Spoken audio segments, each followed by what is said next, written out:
Rewilding is the mass restoration of ecosystems or mass restoration of nature to the point where it can take care of itself, but also take care of us. So at its heart, it's about restoring natural processes. My ideal would be that we have rewilding right in the hearts of our cities, kind of leading from people's doorsteps into their local parks, their gardens, and that's connected into the wider landscape. One of the myths of rewilding that is about going back to the past rather than, in a sense, releasing the future. And as our climates are changing, for instance, our climate zones are changing, and it might be that what it's releasing is a new array of species, for instance. That's going to be constantly changing. So it's not about fixing it in the past. It's about releasing or allowing nature to do what it does best into the future. Welcome to Saving the World from Bad Ideas. I'm Mark Lynas, and I've had a few bad ideas in my time. I used to go out in the nighttime to destroy GMO crops, and I also opposed nuclear power. But then when I looked at the science, I found I got it wrong. Oops! I've learned the hard way that none of us are right all the time. So now I'm here to challenge the assumptions that we all too often take for granted, because the future depends on us getting it right. Welcome to another episode of Saving the World from Bad Ideas. One of the things I like most about hosting a podcast is you get to talk to all your friends. So I'm particularly happy to welcome Rebecca Wrigley, who's Chief Executive of Rewilding Britain. Rebecca, welcome. Thank you. Thank you for inviting me. We were just discussing with producer Rob before we hit go on the recording whether or not we had a bad idea for you, because obviously the theme here is saving the world from bad ideas. And we meant to have had a bad idea beforehand that I can use to introduce you with, but I thought maybe we could just talk this through. So, and there's a lot of bad ideas about rewilding circulating out there. What's like the worst idea about rewilding that you've heard? And we could maybe use that as a sort of conversation starter. The absolute worst, the stupidest thing that people say about rewilding, and there must be a few to choose from. Oh God, yes. I'm just glad that the bad idea isn't rewilding, as in that you were proposing that rewilding was the bad idea. No, definitely not. It is not. No, we love rewilding. Rather than bad ideas, there's lots of myths, like rewilding is kicking people off the land, or rewilding is just about bears and wolves. So there's lots of sort of myths about rewilding. Whether there is a bad idea about rewilding, I'm not so sure. I think just about bears and wolves and not people.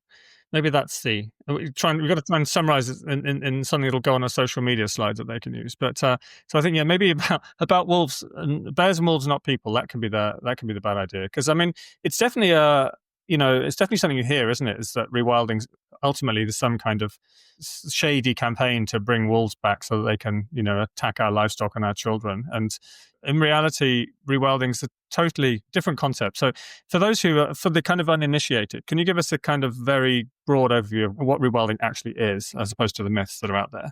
So rewilding is the mass restoration of ecosystems or mass restoration of nature to the point where it can take care of itself, but also take care of us. So at its heart, it's about restoring natural processes. So that might be restore naturally flowing rivers, for instance, or reintroducing species where they are missing, to bring back the sort of dynamic of nature and to restore its remarkable web of life. But it's also about people. So it's about finding a balance between people and nature so that both can thrive. So it's about linking nature's restoration with economic and social regeneration, for instance. So it can be an impetus for creating what we might call nature-based economies, for instance, or for a just transition. I mean, ultimately, it's about the living systems on which we all depend. We depend on them for food and for protection from flooding and for clean air and clean water and for our own health and well-being. It's inherently a systemic approach, as is nature. I'd quite like to think back to where the rewilding concept first originated. I mean, I think I first heard about it actually in your husband George Monbiot's book Feral, which I always pronounce Feral for some reason, but apparently it's pronounced Feral. And yeah, and that was such a sort of, it was probably the first positive book that George had ever written, and it was really inspiring. Just it was all about him out on his kayak, seeing dolphins leaping and just like, but it wasn't just about being out there and seeing nature. It was actually kind of a rewilding of almost your whole sort of life and your whole philosophy.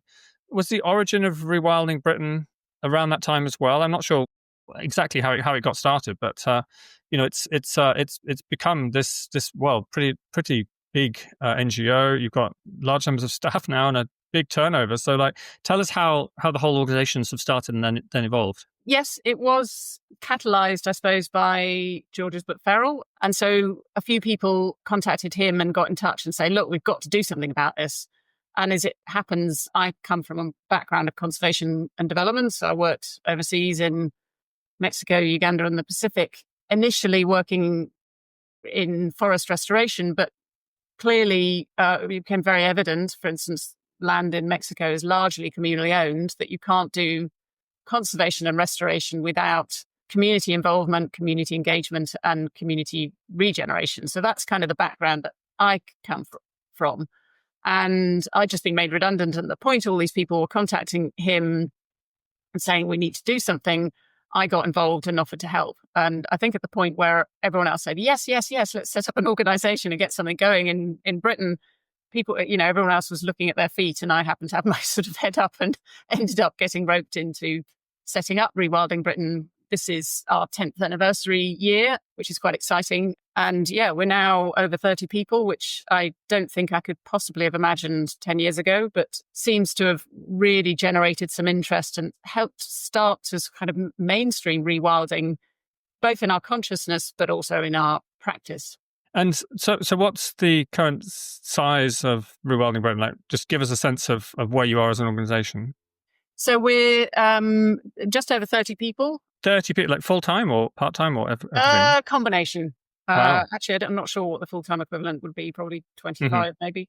And we primarily work on three things. One is catalyzing rewilding, so helping those that want to rewild or are interested in doing so to, in the sort of develop solutions to rewilding in practice. So we have a rewilding network, which now has over 1,000 members and covers about 180,000 hectares.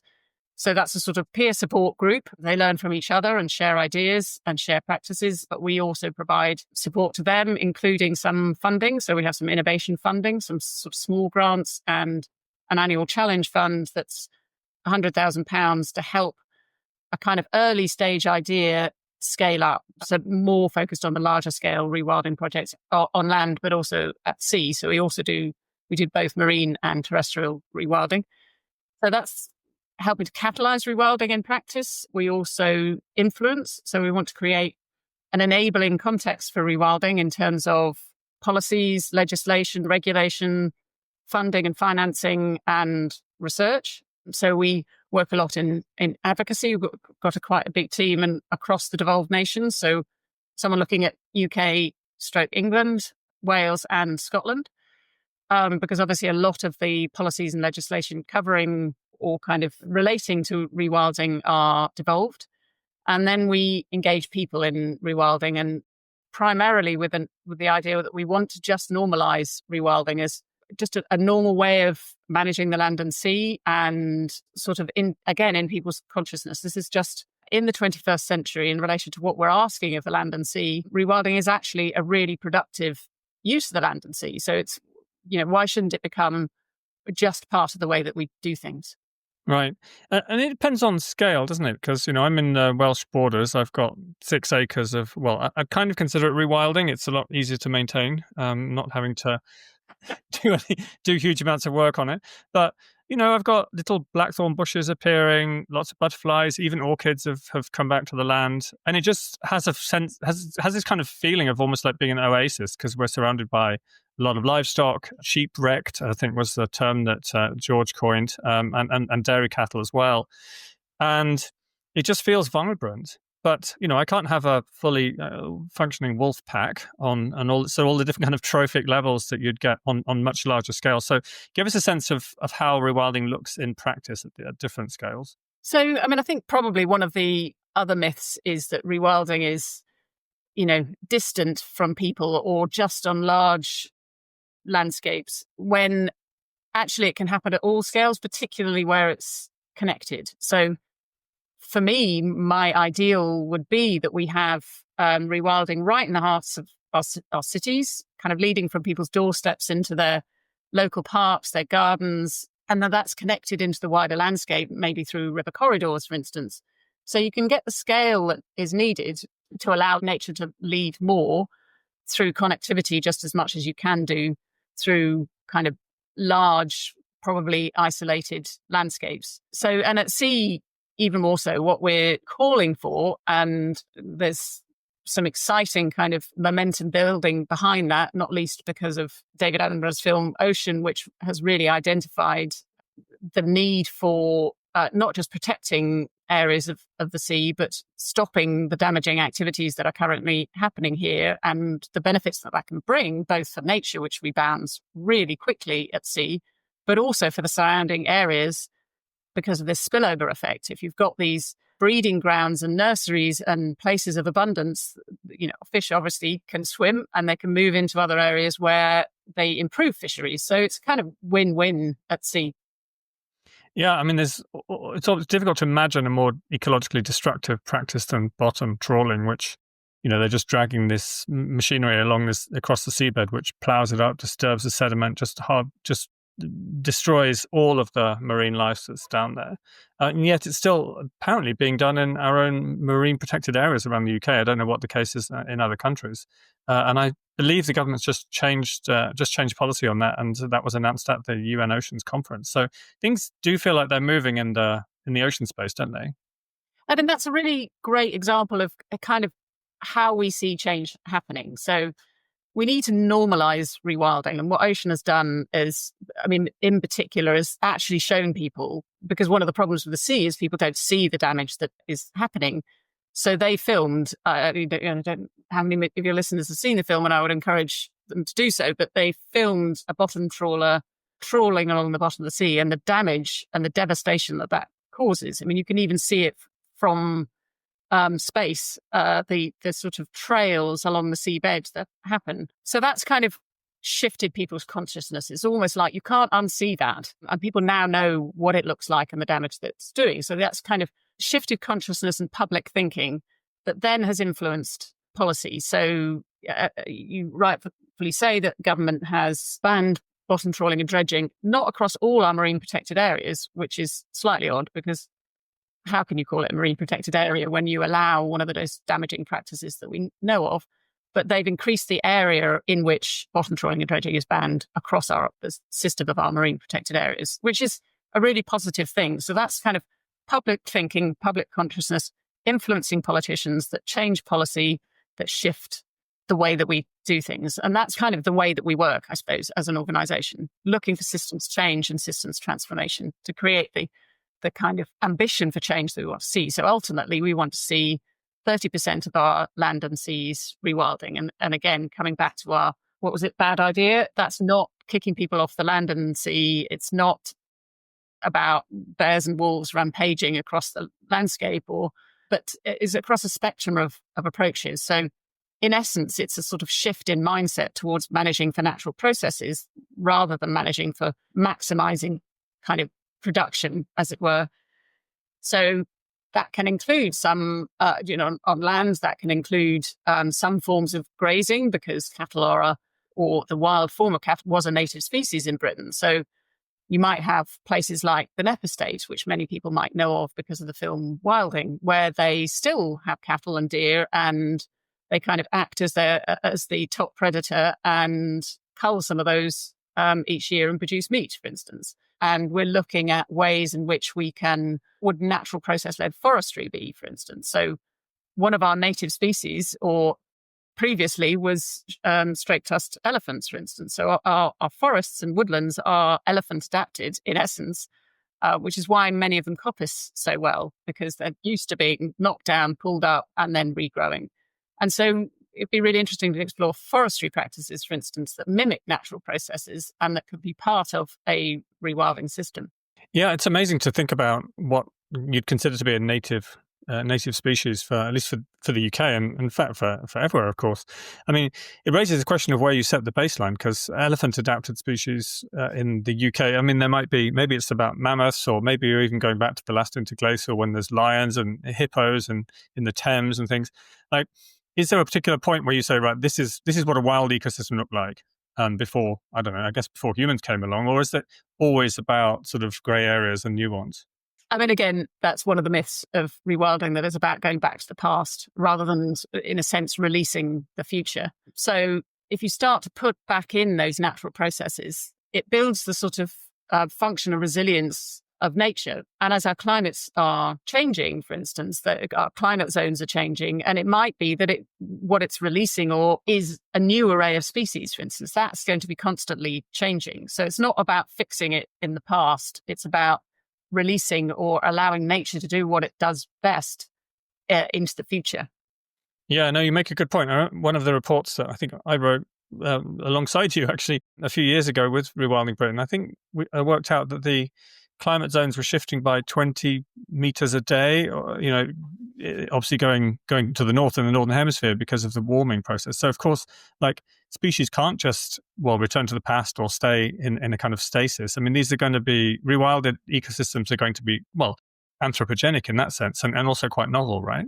Yes, and I think so that comes back to the idea of rewilding being about a sort of spectrum of approaches, but also creating connectivity. So one of the problems with climate zones moving north is if they come across intensively managed land, it's like this big barrier that they can't cross because species will have to move. And I think that work that you mentioned kind of highlighted that having ecological connectivity through the landscape and more resilient ecosystems would kind of reduce the threat and risk of species extinction by, I think it was a fifth, for instance. So it's really important to have that connectivity so that we build in resilience to the changes that are already built in, as well as, obviously, rewilding and nature being a natural climate solution in one of the most effective and particularly cost-effective ways of drawing carbon out of the atmosphere and storing it.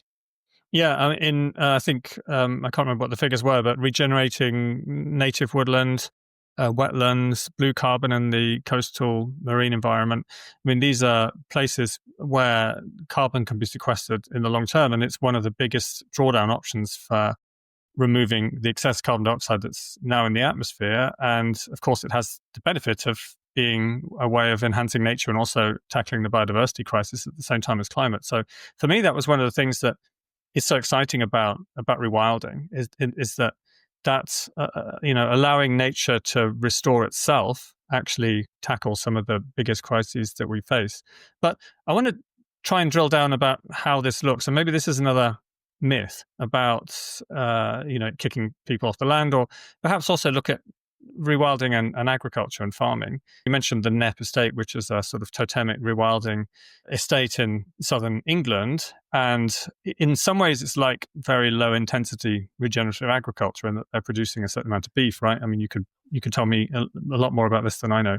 So what's the spectrum there between like the most high intensive livestock or arable farming and the a kind of fully wild ecosystem? Yeah, I mean, we've done some work, including an infographic, looking at that spectrum. And so you might have at one end what we might call core rewilding areas, where you've restored as much as possible what they call trophic systems. So trophic cascades are this way that nature works that works much more as a sort of web with different species playing different roles. With the trophic just means eating, doesn't it? Well, yeah. I mean, so you've got predators. I think they originally thought they were called apex predators at the top of this system.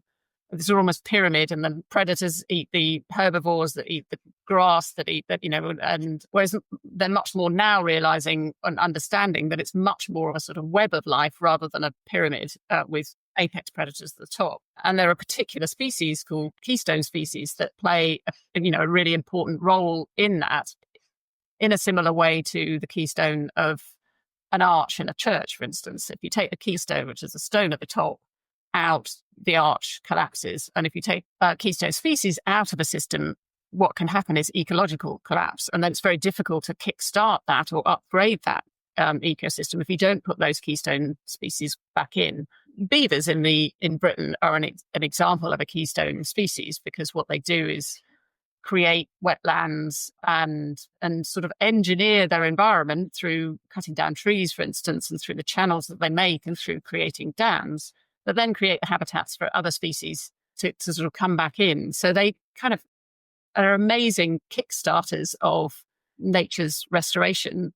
in addition to helping us with flood mitigation and cleaning our waters and allowing the silt and sedimentation and sort of pollution to sort of filter out of the water. So they're this amazing ecosystem engineer that, if you put them back into the system, help kick-start regeneration. I guess the question is how farmers and people who are living on the land can actually make a living economically doing this. And a particular challenge for me is my neighbour dairy farmer, who's found out what I do in terms of advocacy with rewilding against against all my efforts. And sometimes when the cows are crossing the road for milking, he stops and we have a chat and says, "Well, what am I meant to be doing? You keep talking about all this, removing livestock and veganism stuff. But what am I meant to do? How am I meant to make a living?" So, and I struggle. I can give him verbiage about carbon sequestration and stuff, and he's not particularly. That's not working for him. So what should I be telling him about how his business can adapt in a kind of rewilding direction and so that he can still make a living with his family?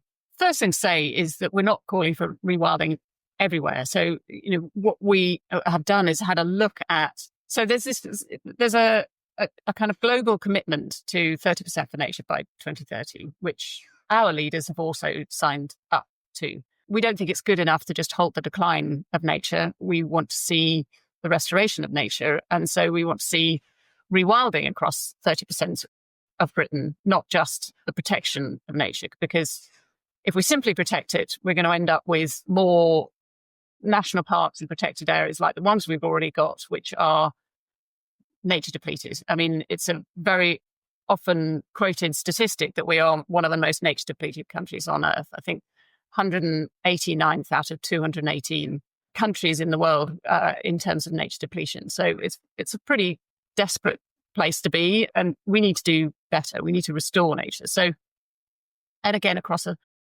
spectrum, we're not seeing 30% people kicked off the land, bears and wolves. Absolutely not. Because in terms of our principles of rewilding, we see people as part of nature. We are just another species within that ecosystem. So it's not about reserves over there, nature reserves, and people over here. And so it's all about how can we find that balance between people and nature so both can thrive. And when I say thrive, I mean not just thrive ecologically, but also economically. Because if it doesn't work economically, if it doesn't provide livelihoods and jobs and help kind of regenerate a lot of the rural and coastal communities that have suffered and are often the most deprived in the country, then it's just not going to work. It's not going to become part of the mainstream approach. But a lot of the land that we're looking at is probably quite marginal land already. It's not the high-grade agricultural land where we need to produce food. Obviously, that is what its primary purpose is. But there are other areas of land, and the mapping that we've done would suggest that we could shift 30% of our land towards a rewilding approach with very minimal impact on food production. But it does mean making some choices, for instance. And, in essence, what we are calling for is a kind of rethink of, based on the challenges of the 21st century, what is the most effective and productive use of the land and sea. And we would see rewilding as part of that for the reasons that you highlighted earlier around its ability to store carbon, its climate resilience, restoring nature, health and well-being, flood mitigation, drought resilience, clean water, any number of those benefits that sort of layer on. It's not just one benefit, it's multiple benefits. But what we're seeing is that it can, and across the network that I mentioned earlier, we're seeing that it can boost job numbers. It's not about reducing them. And often it's about the existing jobs, so that we're still seeing roles for graziers and stock managers, for instance, because cattle and other herbivores are part of, or can be part of, the rewilding system and do still need to be managed, for instance. But you then, so there's quite a lot of the sort of what you might think of as more traditional land-based jobs. We still need stalkers, for instance. Particularly in England, we have far too many deer damaging the ecosystem. It's damaging farming, for instance. And what we'd like to see is, a national deer management strategy that involves culling deer. And so there's more jobs for stalkers, but we need that to get into. We need them to be able to earn an income from that, and for that to get into the food chain, for instance, so that we're seeing wild caught venison sold in our supermarkets and not farmed venison from New Zealand. And we're seeing lots of opportunities for what you might call nature-based enterprises, as in ones that help nature to thrive, but also provide opportunities for local communities. We've collected some data from across our network, and we're seeing, I think it's certainly a doubling of full-time equivalent job numbers across that area. But also, interestingly, I think it was 12 times as many volunteers are involved in those initiatives. So we're seeing more people engage with the land and with the way that the land is managed, and more jobs. So it doesn't have to be at the cost of jobs or livelihoods or sort of local economies. I wonder whether that will scale, though, because the sort of the NEP model is partly because NEP is so unique. So people want to go there and they want to see this incredibly diverse landscape, which is thriving from after having been, previously rather desolate farmland, and now it looks like a sort of African, safari almost. But if 30% of farms in the UK were doing this, then it wouldn't be so unique anymore. And is there a model there which is scalable and provides that kind of economic benefit from what you've seen? And I'd love to hear any kind of examples from across the network, because I know there's loads of interesting things are going on which you're supporting with this small grant scheme, including in my area. So it's the kind of the diversity of different approaches, I think, is what's one of the things that's most inspiring about what you're doing. So I'd love to hear some examples too. I mean, again, it comes back to choices and what are we asking of the land, and then how do we support that, and particularly support it through public funding. So currently the way that the land is used is largely determined by the subsidies, public subsidies that go into farming, for instance. So we are paying to have sheep across the uplands, for instance, which is a loss-making industry and wouldn't exist without those public subsidies. And again, public subsidies, what has been a good initiative in our experience at the sort of UK England level, is around orientating public funding towards the provision of public goods. There's been a commitment towards that. So that's sort of environmental goods and potentially rewilding. So again, it's about choices. For instance, in Britain, a huge area of our land is used for grouse shooting and deer stalking, for instance. I think I'm right in saying it's about 1.4 million hectares of land across Britain is orientated towards grouse shooting, and 1.8 million towards deer stalking. So that's a choice that we're making about land use. And one of the things that we're involved in, for instance, is the UK government have proposed a new land use strategy, which might sound like a reasonably sort of boring and banal kind of initiative. But actually what it's about is us as a nation deciding what's the best use of the land in the face of the challenges of the 21st century over the next 25 years. So it's a really vital thing.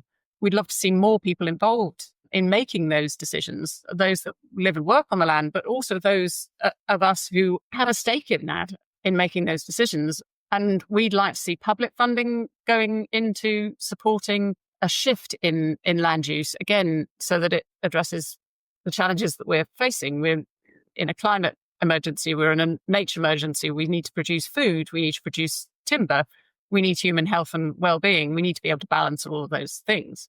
So it's not about, is it food production or rewilding?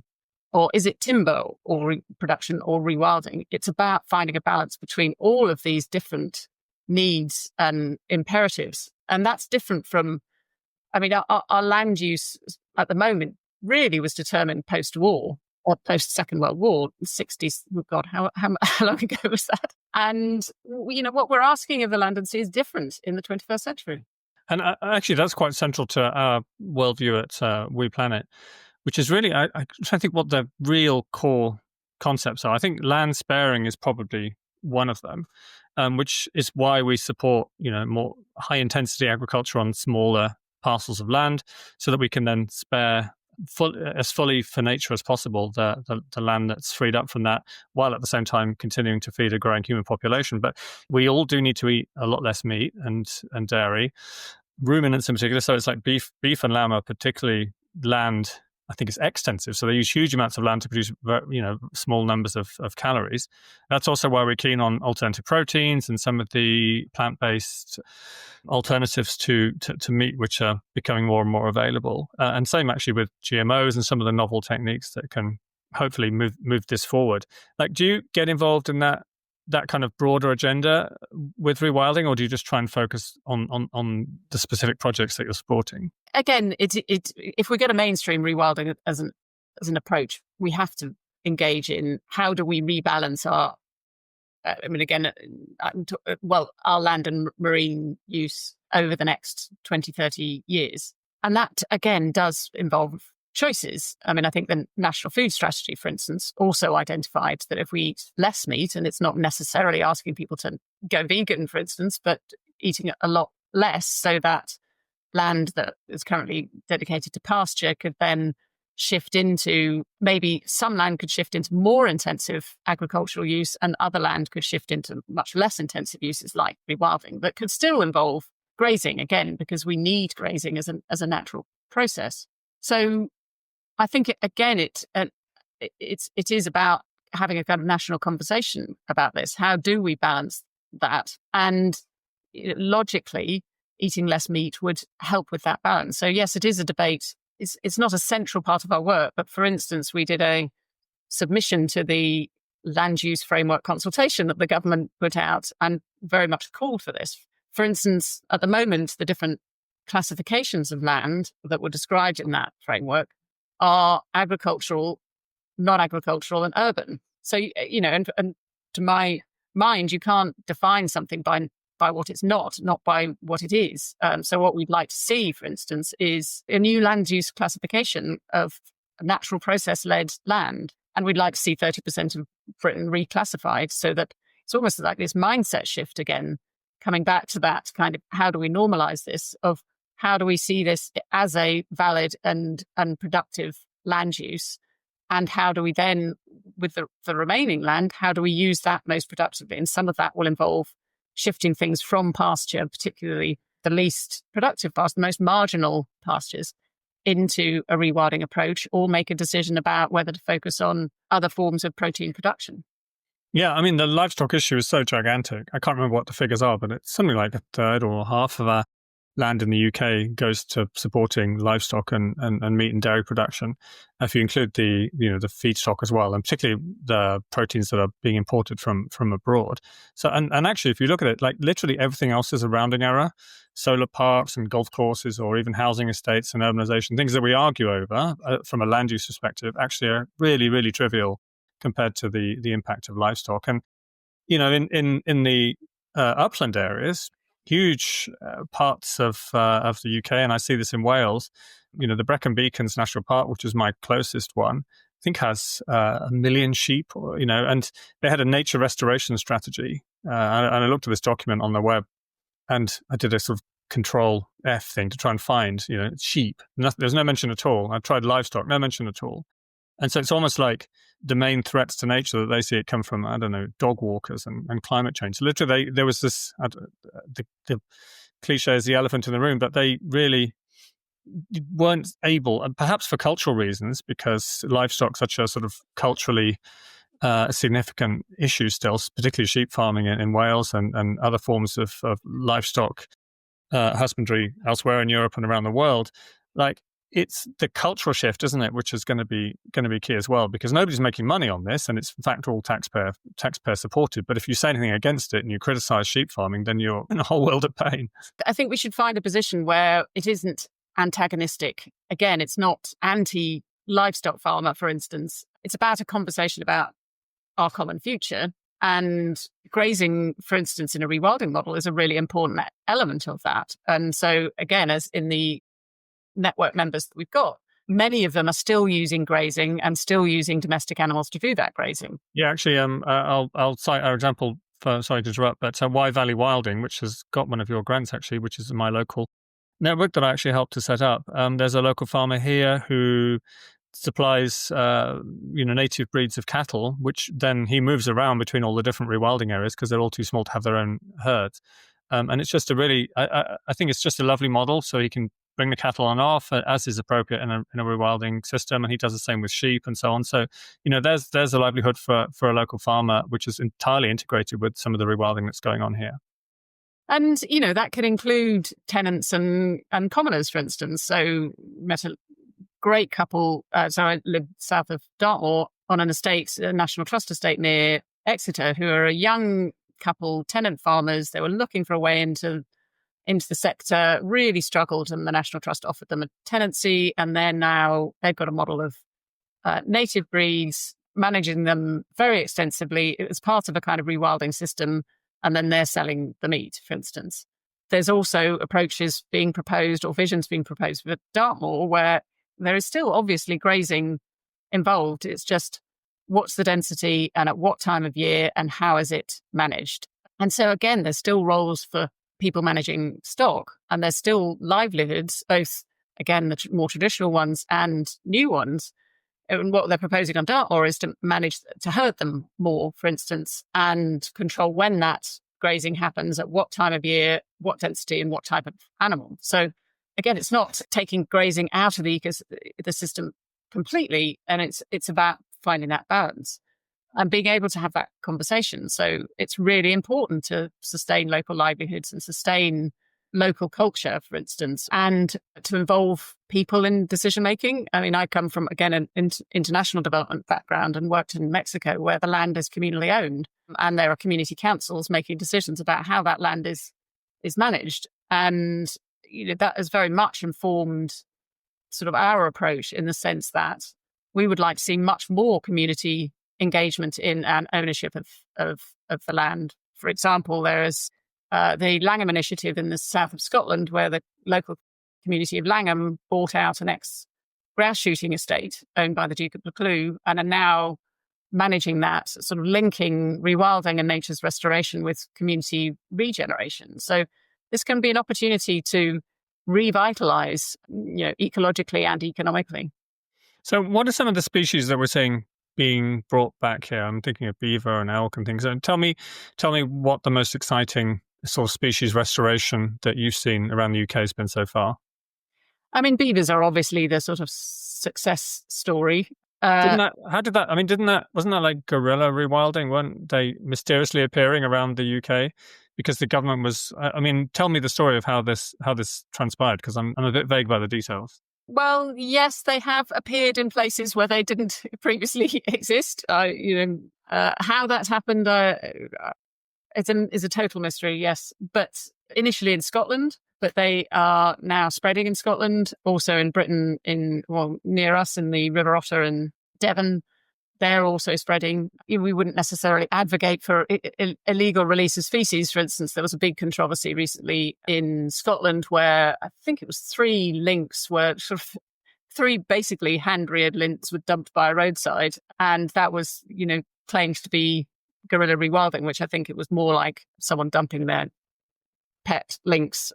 So we wouldn't want rewilding reintroductions to be sort of associated with that approach, whereas there's much more exciting lynx reintroductions initiatives in Scotland and on the borders to do this in a really considered way, as in with community consultation and involvement and under IUCN guidelines. So there's lynx reintroduction, for instance, proposed. It hasn't moved to the stage of actually doing that, but there's also, any number of those white-tailed eagles, golden eagles spreading south from Scotland. There's pine martens, choughs. But I think that what is important to emphasize, it's not just about the big charismatic species. They're really important, both in kickstarting the ecosystems, but also in bringing attention and interest and excitement. Of an epistate that we mentioned before, for instance, they've reintroduced white storks, and that's created an enormous amount of interest. But there are also projects reintroducing sphagnum mosses to, peatlands in Yorkshire, because they're missing. The peatlands were drained and the sphagnum mosses dried out and now need reintroducing. So, and one of my favourites is glowworms, which were, part of our ecosystem and were really common and now aren't. So I think it's kind of across that whole kind of amazing sort of mosaic, or we want to build back that kind of web of life and all the exciting abundance and diversity that comes with it. And then we come to the W word, the wah word. I'm meaning wolves. I did a early podcast actually with Luigi Boitani. I don't know if you had a chance to hear it, but he was just fascinating to talk to, partly because I didn't realize quite how extensive wolf sort of recolonization had been in continental Europe. And, it's not like rewilders were moving the wolves. They moved themselves from remaining populations in, I think, in Italy and in the Iberian Peninsula and one or two other places. And I think it's now true to say there's wolves in from time to time now in every country in continental Europe. And if you've got countries as, densely populated as, I don't know, Belgium or Luxembourg, and they can have wolves, like why can't we in the UK?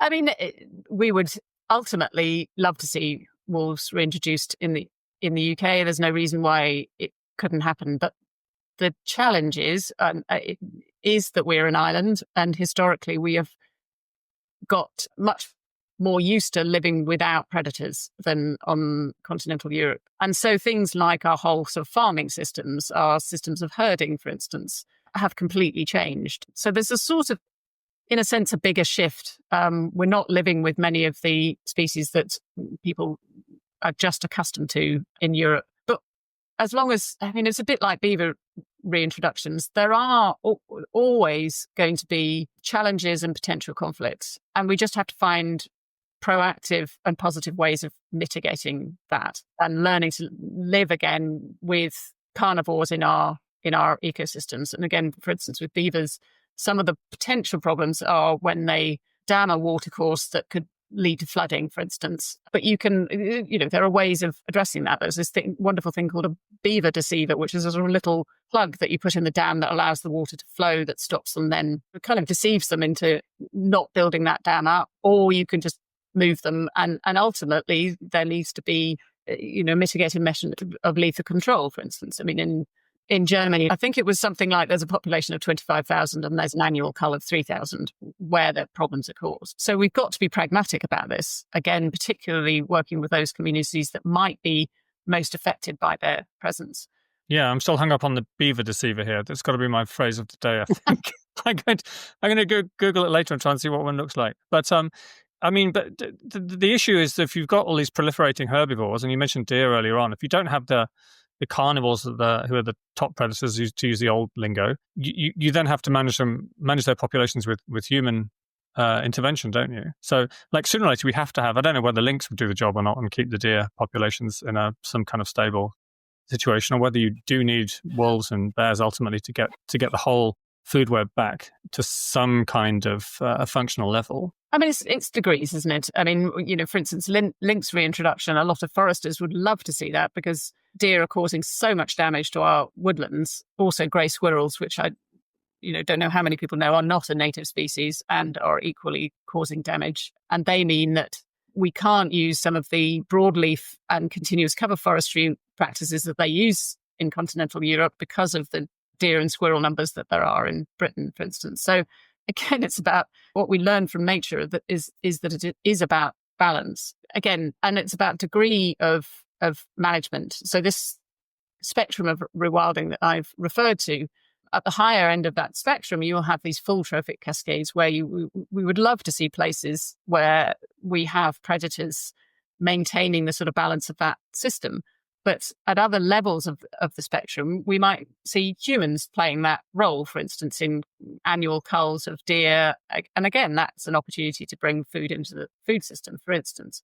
So it's about, rewilding, it's almost synonymous with what we might call natural process-led land and marine management. And again, it's a sort of almost a mindset orientation. We're not managing this. Its primary purpose is restoring natural processes, but it also can produce, those areas can also produce some forms of timber and meat, for instance. And I'd love to see, for instance, in our agricultural and land management colleges, a new discipline called natural process-led management, because it's kind of shifting that brain. Land is, we tend to think in silos and tend to kind of put things in boxes, and we see land as either kind of conservation-led or forestry-led or farming. And actually, lots of our areas of land could be a mixture of that. One example in our network is a place called Wild Ken Hill in Norfolk, where a third of the land is rewilding, a third of is more traditional conservation, so management orientated towards specific species, and a third is regenerative agriculture. So you can have an amazing mixture on any one piece of land. And you might want more traditional conservation if you've got a particular species which is threatened, and it's one of the last places it's holding out. If you rewild the whole area and you just get it covered in brambles or something, then the But butterfly or the brambles orchid or whatever. is brambles is scrub and transition to something else. So shouldn't be too worried by brambles or bracken.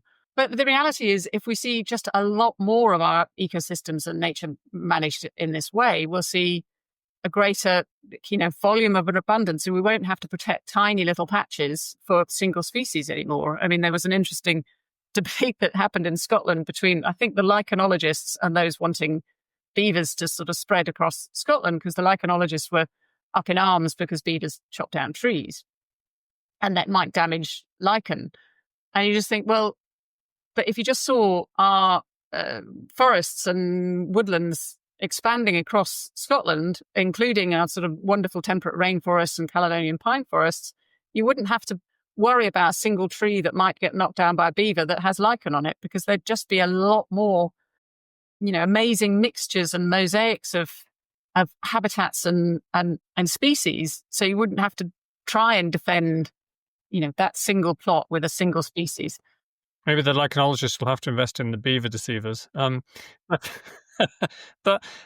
what does rewilding look like elsewhere in the world? Because it's pretty much a global movement, right? I mean, we've talked a lot about the UK because that's your patch. But what does it look like in North America, South America, in the global South? So yeah, how does rewilding look elsewhere? I mean, there's a growing network across Europe, led and supported by Rewilding Europe. I think it takes us sort of almost as well. I mean, rewilding is different depending on sort of culture and context. It is an orientation towards natural process-led management, but that might take, again, as we talked about in Britain, the whole idea we can't let or wait for predators to move in as they can do in Europe, because very few of them can swim across the channel. So again, it has to be kind of led by local culture and context, I think. So what might be an appropriate form of rewilding in Scandinavia, for instance, where you have large areas of forest, but huge problems with forestry, actually, plantation forestry and felling. Each the sort of challenges and barriers and opportunities are different. But it is a growing movement. There's a global rewilding alliance now that is bringing together organizations across the world. They've got an amazing website with sort of maps of showing you where initiatives are happening. I recently visited my sister-in-law in Kenya, and there's a rewilding project I visited there where it's outside the Masai Mara National Park, and it used to be a bean farm, intensively irrigated, and they've now let a lot of that. They're sort of rewilding it, allowing regeneration, and you might as well be within the Masai Mara National Park in terms of the numbers and diversity of animals. And they have a financial model that's kind of partly community livelihood projects, but also some tourism, some carbon credits, for instance. So again, it's the principles are, I think, the same across the world. It's around letting nature lead, working at nature's scale, involving people and communities, ensuring that rewilding supports nature-based enterprise and livelihoods, and ensuring that the benefits are sustained in the long term. So the principles are the same, even though the kind of articulation of it might be slightly different in different places. I mean, obviously there are places like Canada and the States where there are much wilder areas already than there are in Britain, for instance. And pretty much everyone listening or watching can do rewilding, right? It's not something that happens a long way away with people who own lots of land. I mean, you could rewild your window box or your little scrap of back garden or whatever it happens to be, right? Yeah, I mean, there's lovely initiatives like No Mow May, for instance. We don't have to cut the grass as often. We can allow the mixture, or apply fertilizers to make it all wonderfully green and uniform. We can allow those wildflowers to return, let a bit of scrub return, get involved in your local park, for instance. There's a brilliant urban rewilding project. There's, a number around the country. For instance, in Derby, they're rewilding one of their urban parks. In London, they've, Sadiq Khan put together a London rewilding task force. So they've now got a rewilding plan for London, which is really important, both sort of ecologically, but it's sort of bringing it into that sort of heart of our cities and proximity to people. So there's lots of, exciting initiatives. And fundamentally, rewilding is a story of hope, I think, in terms of what could be in the future. Again, it's not about going back to the past. It's about releasing the future.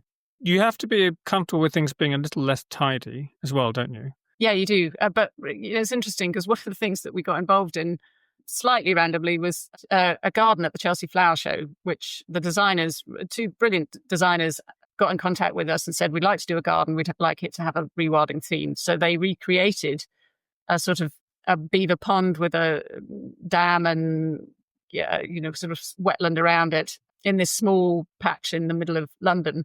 And amazingly, the garden won. Slightly controversially, Monty Don took exception and, there was lots of debate about it. But what was amazing was, because we had people at the garden itself having conversations with all the visitors, and lots of people kind of wandered past this line of very ordered gardens and came to the Rewilding Britain garden. And it was messy and, but there was this sort of sense almost of like, this sort of breath and the shoulders went down and it was like, oh, this is really interesting. And I think, again, it's like we're a nation of nature lovers and we love, what David Attenborough, all the films that he's produced and the sort of natural history films, and we love seeing it through the sort of screen of our TVs. And kind of we almost inherently know that scruffiness and messiness and, is beautiful and amazing, but we don't see the comparison with what we see on a screen and what we see out the window. But I think that is shifting. And again, more provocative films like Ocean are helping to make that shift. Yeah, my solution is to mow very neat little paths through the wider rewilding area. Then it looks like it's intentional. But it's amazing actually how people have very strong feelings about this. I did a talk to just a small parish council meeting nearby a few weeks ago, and I thought I'll wind them up with nuclear power and GMOs, some real controversy to get them going. And actually, they were all like fine with that. What really wound them up was talking about whether the verges of the lane should be mown or not in May, because that's when the flowers are out, that's when the bees are pollinating, and people really, really got fiery about that issue. So it matters so much to people what happens in their local area and how much nature is allowed to return. And again, it's a good example of the need to bring people with you. So there was a case in the paper that, hit the news last year of I can't remember what the name of the council is in the Midlands somewhere, that had decided to, not mow and kind of rewild part of their park. And it was partly for financial reasons. They were saving quite a considerable amount of money in not mowing and managing, but they didn't really spend much time bringing people with them and informing people and getting local people on board with that idea. And so they just saw this as they've stopped mowing the grass, and there was quite a lot of opposition. Whereas I think if they'd spent a bit of time first explaining and talking that through and engaging people, I mean, it's a sort of good example of how important that community engagement and involvement is in processes of rewilding. What's next for Rewilding Britain? So we're doing a lot more work, again, in this sort of normalising rewilding, so storytelling and working with advocates, particularly advocates that you might, not expect, working with people from the farming sector, for instance, and from the forestry sector, to have people that are willing to sort of stand up and say, look, rewilding does need to be part of our future. So lots of storytelling and fun. And again, Ocean was a really great example of how important, particularly visual storytelling, is in shifting those sort of mindsets. And then we've got more people working at the policy level. So how do we shift, like the recent announcements about marine protected areas, how do we get more policies like that? And then again, there was a recent announcement about the release of beavers into the wild. And then building and growing the network of rewilders that are out there. So they're innovating and finding new solutions and finding their way. And we want those what might be kind of niche innovations to start to become part of standard practice. And then the sort of glue in the middle is the financing and funding. So we're looking at how can we bring more financing and funding into large scale rewilding. And, in a sense, we're willing as a nation to invest in large scale built infrastructure projects like carbon capture and storage or HS2 or big hard engineering solutions, but we're not willing to we don't see it in the same way as investing in nature as a part of our critical national infrastructure. So we want to shift that so that those flows of funding and financing go into and can help kickstart that sort of large-scale land use and marine use change. And can people become members, or can they donate to some of these funds to help restore ecosystems? Yeah, I mean, absolutely. You can become a supporter of Rewilding Britain, both in terms of taking actions. So 6,000 of our supporters made submissions to this land use consultation that I talked about. And so we want people to help people to take action. To some people just receive information and are part of a kind of that network. We'd love to see people who want to, willing to donate as well. And then there's members of the network. And so we want to grow that network, but we're also supporting local rewilding networks so that people can get involved at whatever level, whether you own land or manage land or work on the sea or not. So we don't want it to be exclusive to those that are owning and managing in the land and sea, but those that might want to get involved in their local park, for instance, or in their local rewilding group. Wonderful. Well, thanks so much for joining us. I do wish you all the best. I think rewilding is something which has, it's kept me hopeful over the last few years, and I think it's the same for all of us in the We Planet network as well. It's one of the things that we are really inspired by and really want to work to see more of. So thanks, Rebecca Wrigley, Chief Executive of Rewilding Britain, for joining us on Saving the World from Bad Ideas. Thanks so much for having me. Thanks so much for listening to Saving the World from Bad Ideas, a We Planet podcast. We Planet's a movement of citizens and scientists dedicated to defending the science and solutions we need to save the world. Please do subscribe and share a nice review. It helps us spread the message. We'd also love to hear your feedback and suggestions at our email, podcast@weplanet.org. Please also join our podcast mailing list and we'll let you know when a new episode drops. Just go to savingtheworldfrombadideas.org or weplanet.org/podcast right now. See you next time.